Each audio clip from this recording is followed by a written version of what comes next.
Hello and welcome to another episode of Glory of Golden State Gaming. I'm your host, SwampSwimmer, and with me, as always, the Harkonnen to my Atreides, Vespacian. Hey everybody, it's been way too long, way too long. How you doing, man? It's been very much too long. And I'd love, yeah, it's we've had this huge absence. Let's just take a minute to reflect, to talk about how our life has been since the last time we filmed. It's been 6 months, a year, I don't know, a long time. Gosh. Yeah, when was our last battle report? I can't even remember. I Was it can't was even it, it remember. wasn't ETC, was it? No, we did some Oh, after that, I think. we did. But Okay. anyway, Yeah. yeah, my life's been busy. I had a kid and stuff. So it's been Yeah. slowly fitting my life into that parenting situation. Um Beyond that, nothing else. Welcome to We the ranks. I'm getting it's crazy. It's crazy. My son's doing very well. All things considered, I can't complain. He sleeps through the night. We're very lucky when it comes to this baby, so I'm knocking on wood. How's your life been? That's great. I've been doing okay, man. It's had some family health stuff in the beginning of the year. But otherwise, getting back in the swing of things, work's starting to pick up, which is always good in uncertain economic times. And Yeah. yeah, the girls are doing great, wife's doing great, and yeah, I haven't been able to play a ton of Ninth Age lately, but I was really excited and had a great time at Silicon Hammer. So yeah, life is okay. Thanks for asking. Great transition. Well, it's good to hear. Good. I know some tough life stuff gets in the way, but I'm glad to hear you're doing Yeah. well. But yeah, great transition into both of us were able to go to Silicon Hammer. But we'll get into the battle report right after this new intro video.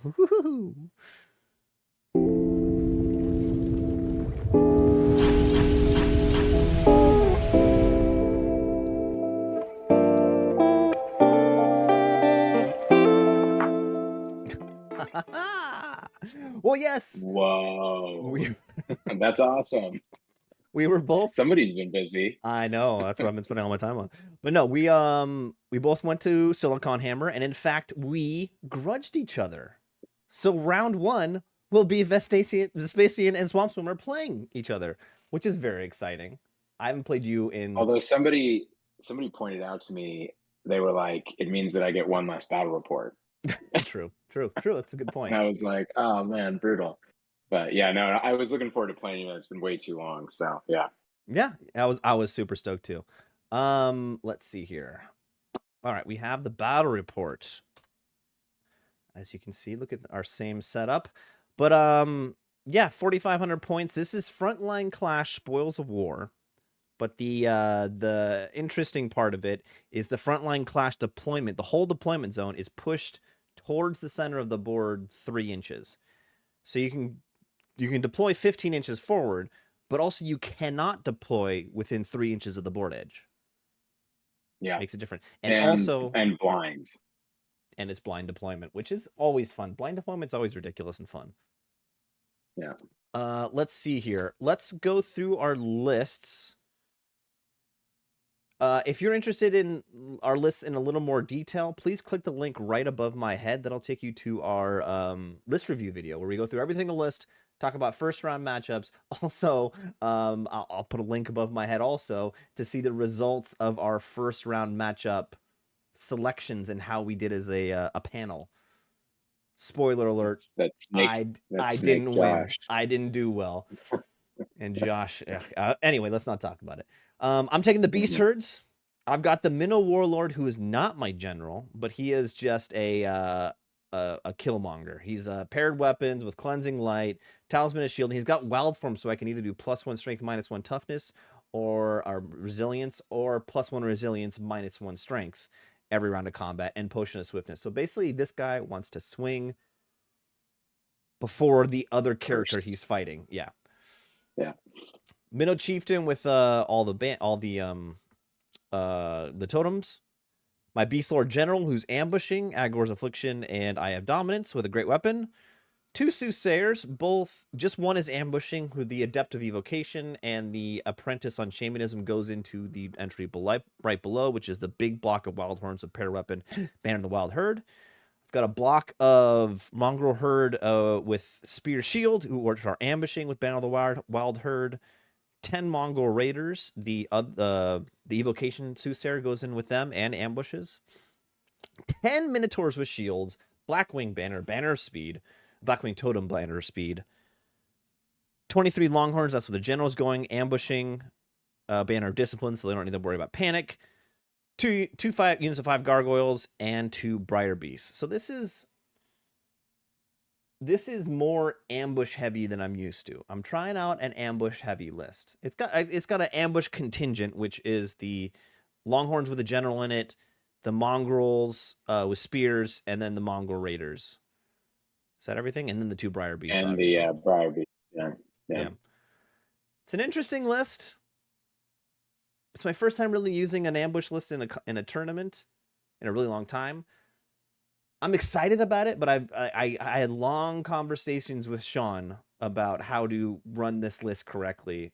I'm not sure I did it correctly, but we'll see. It's a heck of a Mino bus. I actually I never see anybody take that obscuring fog combo, but Yeah. with the two Blackwing totems and the obscuring fog shield on the BSB, I think that's a really, and then the potion of swiftness on the Mino warlord. That's a really that block that it can hit first, it can hit really hard, and it also can survive. It's an interesting build. I like that. We'll see how it does. But basically, like the main strategy I was looking for was the ambush contingent needs to come in on one side of the board, and then everything, the minnow block with the 2 characters and the minotaurs needs to pressure from the other side. You need to pressure on 2 sides of the enemy.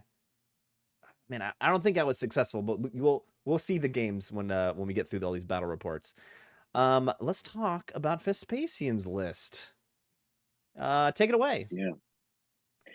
Yeah. So this is a list style that I had been wanting to play for something like 18 months or something like that, but because of ETC, I wasn't really allowed to. It's Triple Dragon, right? Queen's Cavalier list. So the big old ancient dragon, kind of a like utility build with the cleansing light and the crown of the wizard king, the dragon staff, so he can deal with bigger blocks with the double breath weapons, and he can also get some really interesting results on the wizard hat. Obviously, shamanism, druidism are amazing for this build. And then I've got the BSB, who has got the Elu's Heartwood bow. So basically, he's like a mobile bow thrower that's really hard to kill. And then you've got the Wizard Master in Cosmology with the crystal ball. Great utility when you got a couple of really expensive dragons. He can heal, he can give ward saves out. A lot of good synergies with this build. And then you've got the core, which is basically 55 archers, and then a unit of lancers for fast, cheap scoring and relatively hardy. And then my favorite part of the list, the 30 sword masters with the of course it's your favorite part of the list.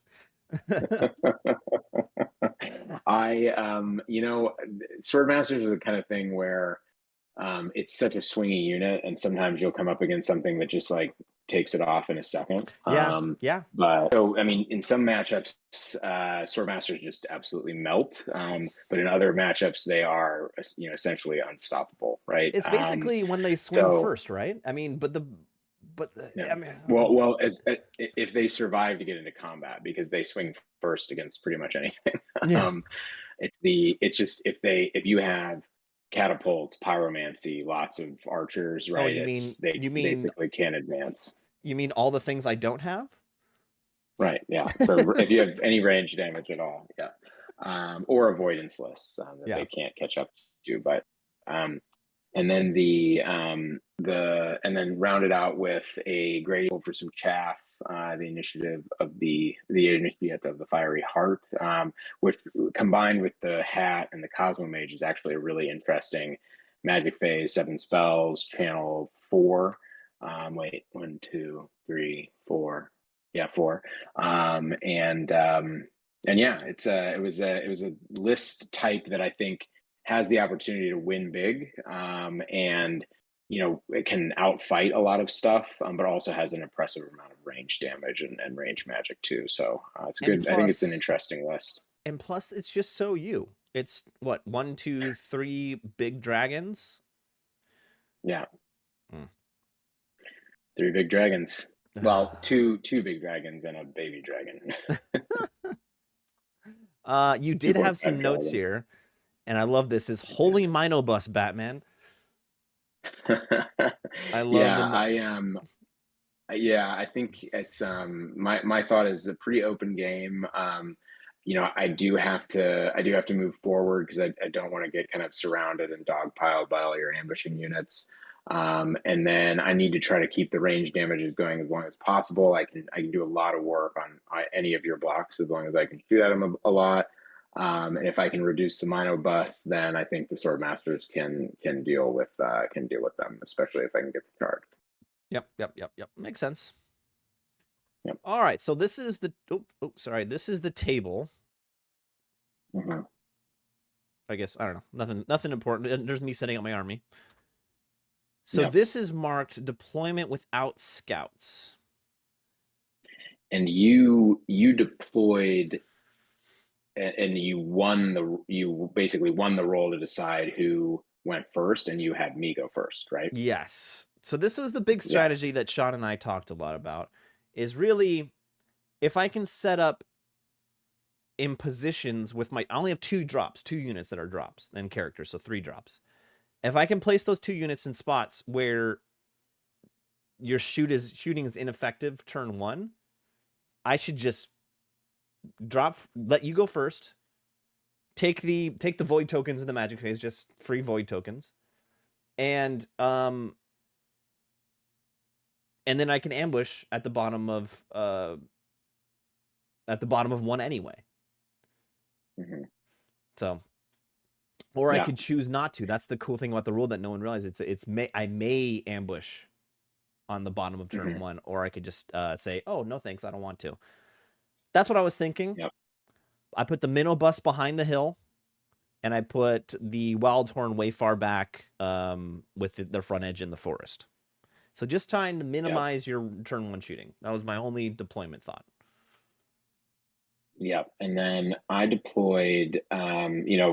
Quick math shows that I can deploy out of that 3 inches and then back up and essentially prevent you with the archers and prevent you from coming in there. So essentially, what I was trying to do was I wanted the sword masters to pick up that center spoil, and I wanted to be able to put a lot of pressure forward into the center of the board.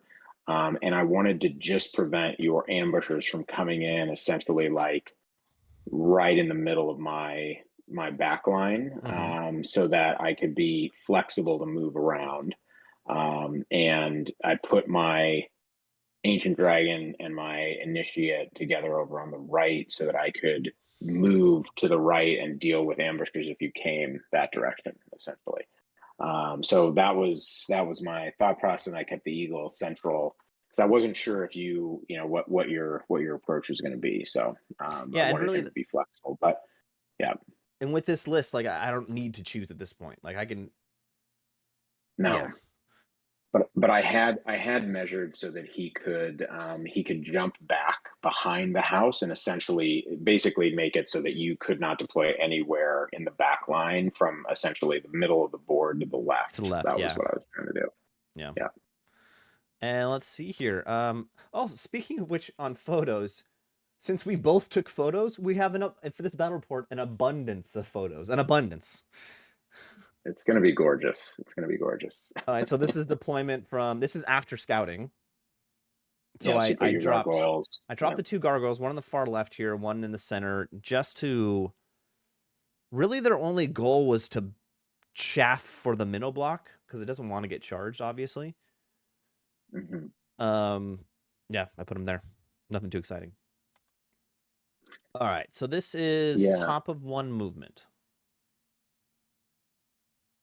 And I think so.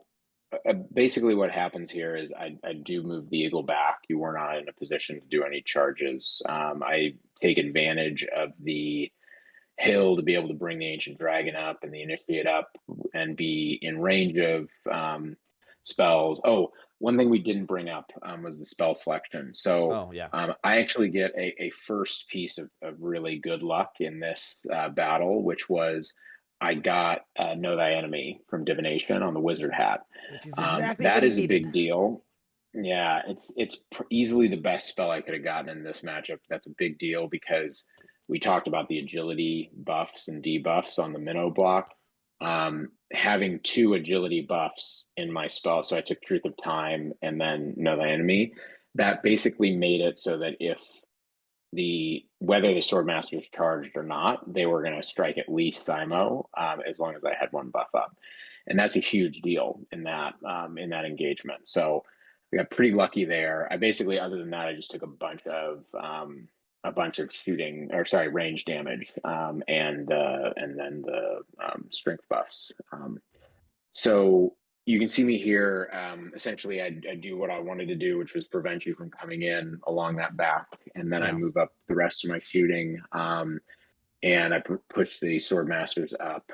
They are out of charge range of the Minobus as of right now. Um, and I basically just wanted to set up my shooting so that I could take off that first gargoyle unit. Yep. Chaff is a big deal in this matchup, and so I was really focused on that. And I think I have a picture of the end of that turn, and I actually do manage to get rid of that gargoyle unit, and that's basically all that happens in this turn. This is the end of your movement phase for my side. Yeah. Top one end. Yeah. So as you can see, the gargoyles in the top center are gone.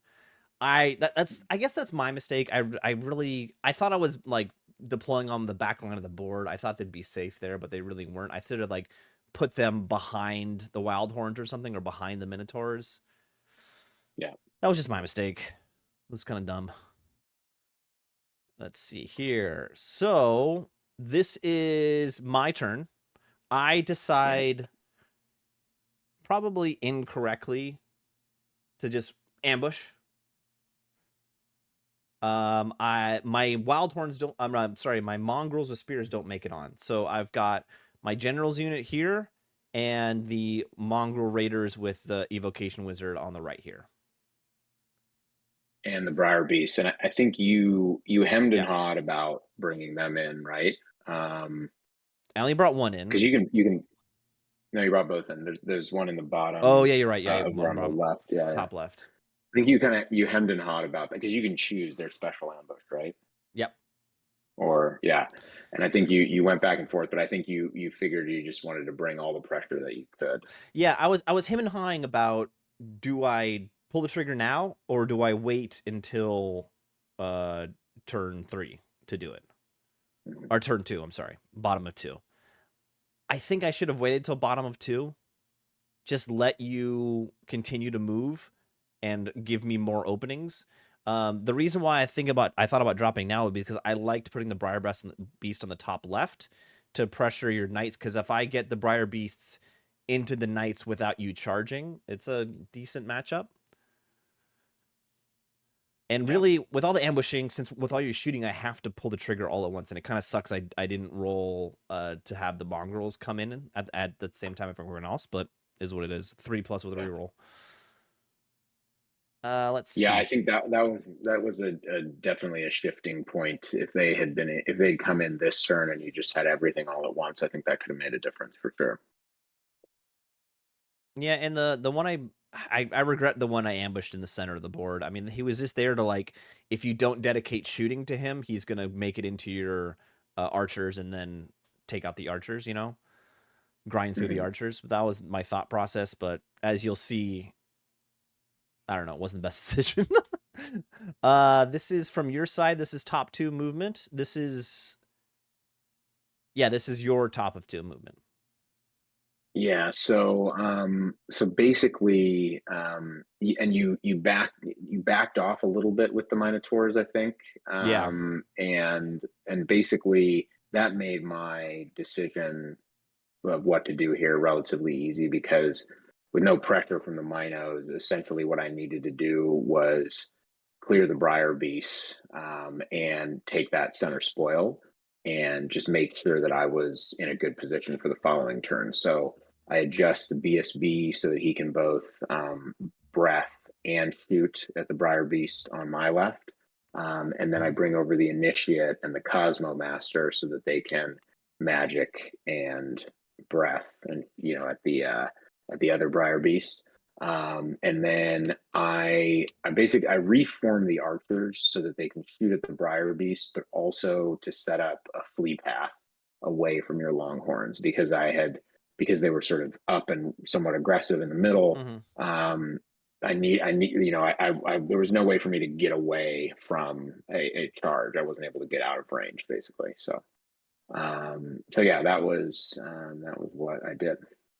This is the same thing from my side of the board. And then Yeah. you'll see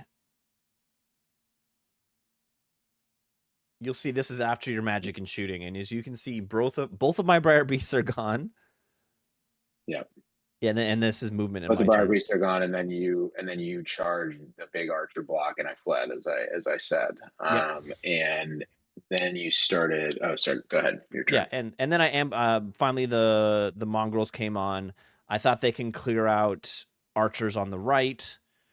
I mean, the archers when they come in within because these mongrels really need to stay within general's range of my general there. And the reason why I took the charge with the longhorns and I knew you were going to flee with the archers was because even with a failed charge, they'd end up on the token, so I can just fail charge. If I don't make it, I can just fail charge onto the token, pick it up, or if I somehow did make it, then the mongrels can come in behind them and pick it up. So that's what I was thinking. Yeah. Yeah. Yeah, and I was being apprehensive with the wild horns because I felt like the wild horns can't take charges from two monsters. Like that's just too much. You just Yeah. grind through me super fast. And I just felt like I couldn't put the minotaurs onto the hill because of all the stuff that was facing them, and you had more chaff than I did. So yeah, we'll talk about my thoughts where I messed up in this game at the end, but at this point in the game, I felt like I hadn't had the correct support for the Minotaurs at this point, so they kind of just sat there. They just wanted to sit there behind the hill and become a point sink and make you come onto them. That's what I was thinking at this point in the game. Yeah. Yeah. And I think I was like looking at what I do next here.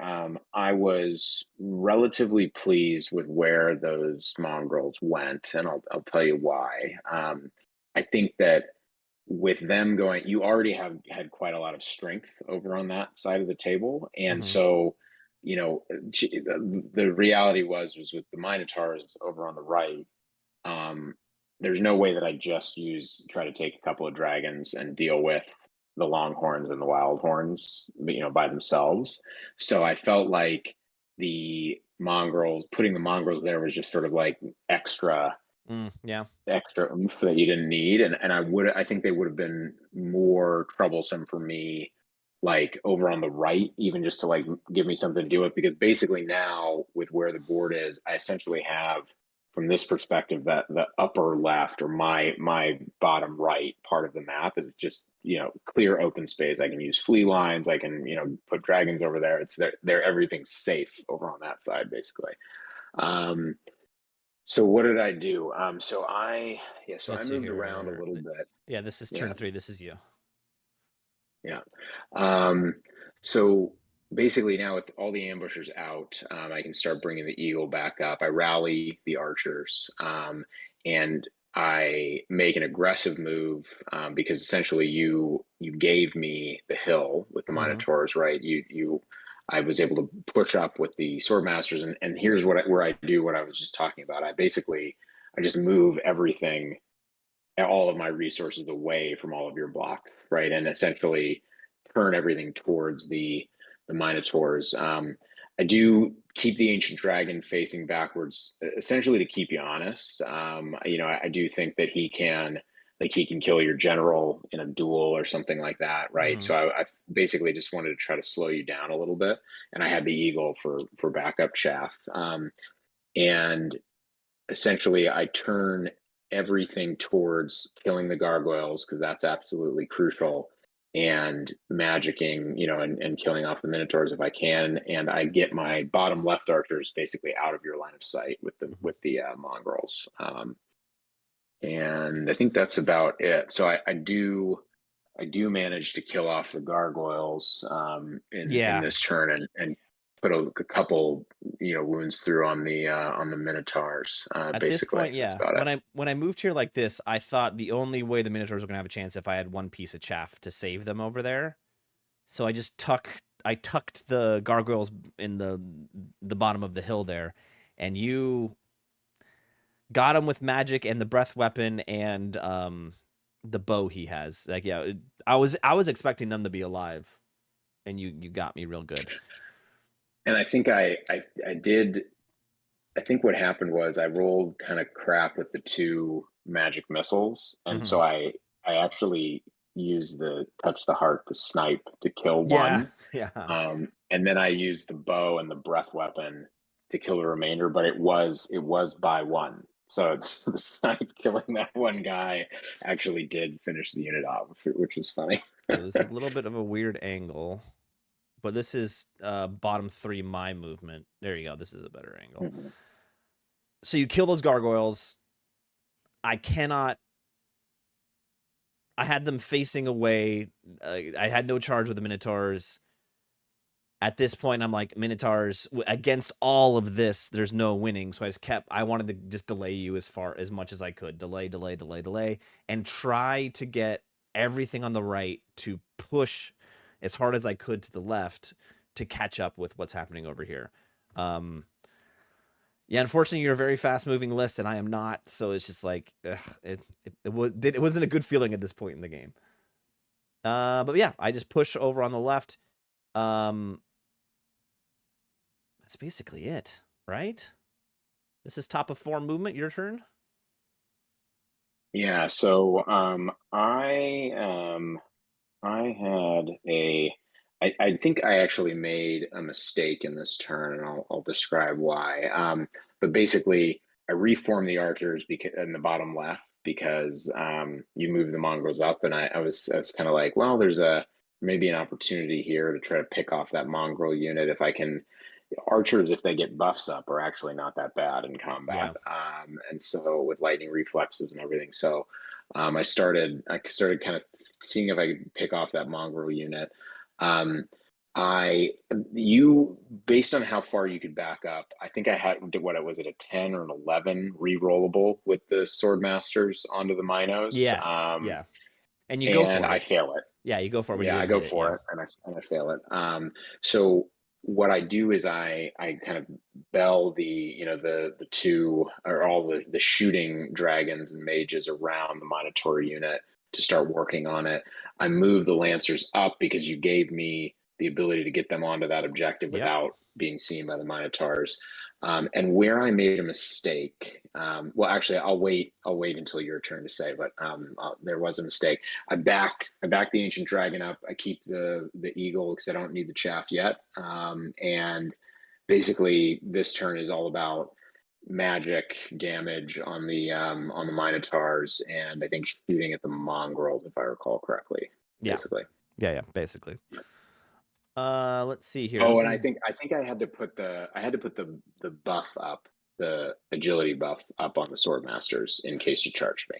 in case, yeah. So And I think, I yeah, think you got it because I knew I couldn't charge you. yeah, yeah, Yeah. Let's see here. This is my turn. Again, I yeah. can't. Yeah, see all the buff. I think yeah, that you got like a crazy amount of buffs up. You got perception to strength and know thy enemy up on the sword masters.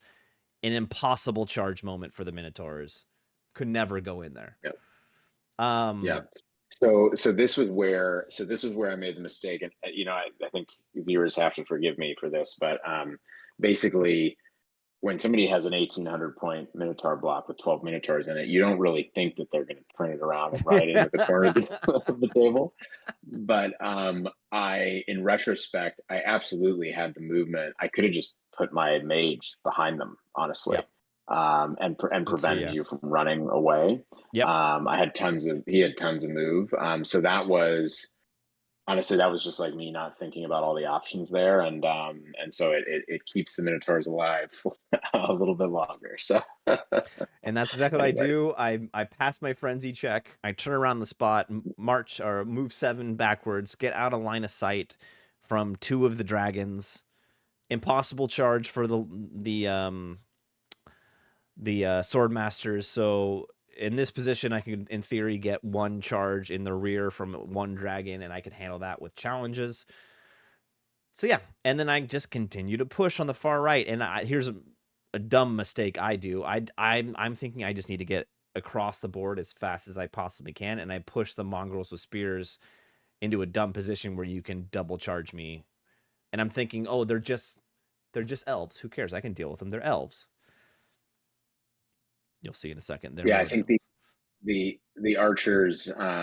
This is something that I think with the rear charge, the possibility to break your ranks if you don't do well with the attacks and stuff like that. Yeah. Like and also like I think you could have prevented me from doing this by keeping the longhorns just like swept back by like an inch or two on the corner Yeah. so that you had a counter charge. But I understand that you were trying to move forward. Basically, you're completely disrespecting my 1,000 point ancient dragon with your 2 blocks. So fair enough. And yeah, Yeah, yeah, yeah, yeah. So this is end your of 5, yeah, my this is 5. Yeah. yeah, yeah. All right, so here you go. Yeah, so basically, what I do here, you're seeing the aftermath of it now, but I do charge the rear and the front with the archers on the mongrel block, and I do. It wasn't a Hold on. Let's see if guarantee. I this think is no, this is not. Sorry, go ahead.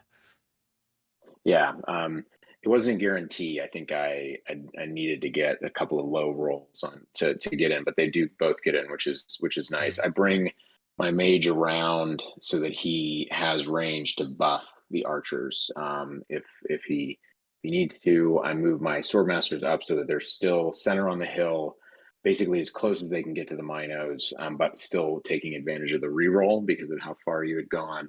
And then I finally do what I should have done, which is kind of box you in. You basically can't go any further into the corner because of where I put the initiate.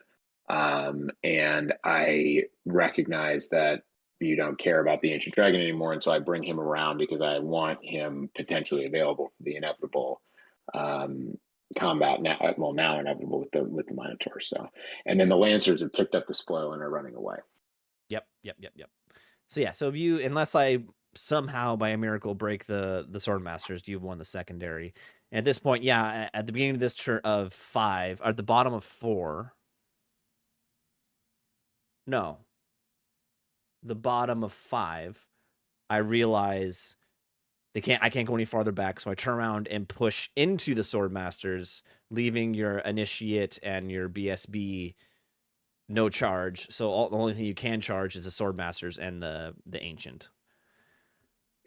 Yeah, and you make the smart move, which is you pull the general. I think it's the general or the champ, whichever one over, so that the ancient would have to go into him. Yeah, it's the Or warlord, I no, think. no, actually, you move it up so that I can't even get in because of how close you are. Is Yeah, that right? I We think we, we had a so. little discussion about it. I think that's what it was. But basically, you do that. You're sort of accepting the inevitable. But honestly, I think the sword masters can do that job. And then Oh, and this is the you. turn. This is the turn in my magic phase. Because I knew next Mhm, turn you were charging me like no matter what, because it was top of 6 is your last chance to bust this unit.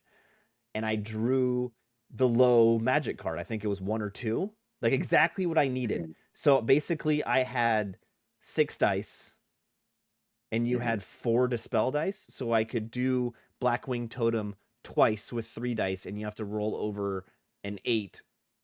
I think no, it was 5 to 4. So I can Mhm. You have to roll 8 once with 2 dice, and you have to roll 4 once with 2 dice. It was like exactly what I Mhm, needed to maybe get Blackwing Totem off.